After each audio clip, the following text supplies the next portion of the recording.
That's completely correct. And actually, we had the worst day for global markets yesterday, which was the first full trading day of September, considering the US public holiday on Monday. And it was the worst day since early August. And actually, September is historically seen as a weak month for global equities. And it certainly seems to have kicked off on that note. There has been two poor data readings so far this month, starting with China and the United States, both manufacturing.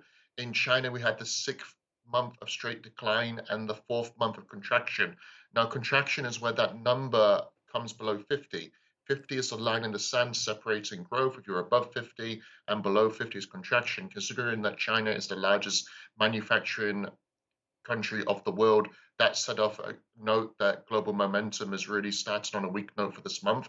And the US data reading was also weak when we consider that we had a poor monthly jobs report for August as well. So this data is just suggesting that actually all of the anticipation and the hype that's been priced into global markets about lower interest rates, it might not actually be a magic wand that's just going to indicate stronger economic activity. And we're just seeing traders take some more profits off positions. September is going to be a big month for global markets, so it does look like we're going to have a lot of volatility in global markets as such as well.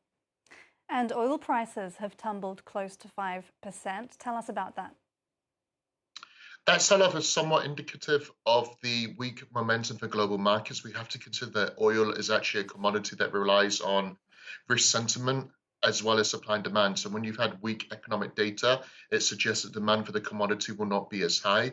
Also need to take into account that China is the largest importer of oil as well. So when you have concerns over the momentum of the China economy, that can indicate weaker momentum for oil demand as well.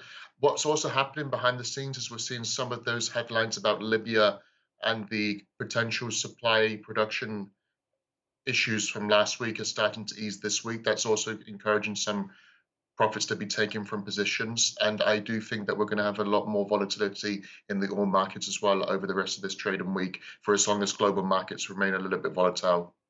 Lastly, Jameel, tell us about some of the key data events we're going to watch out for this month.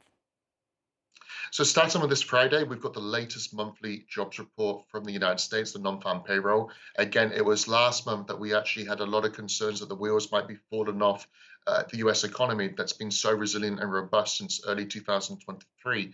Everybody's been expecting a slowdown. We saw last month that actually jobs is coming in much weaker than suggested, indicating that we might actually have a more of a sustained fall off. We've also got the US central bank decision this month, where the US Federal Reserve are widely expected to cut US interest rates. And I think we also need to talk about the upcoming debate between Trump and Harris set for September 10th when it comes to the US presidential elections.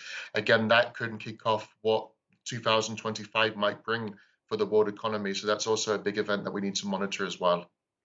All right, thank you very much for that business update, Jameel Ahmad.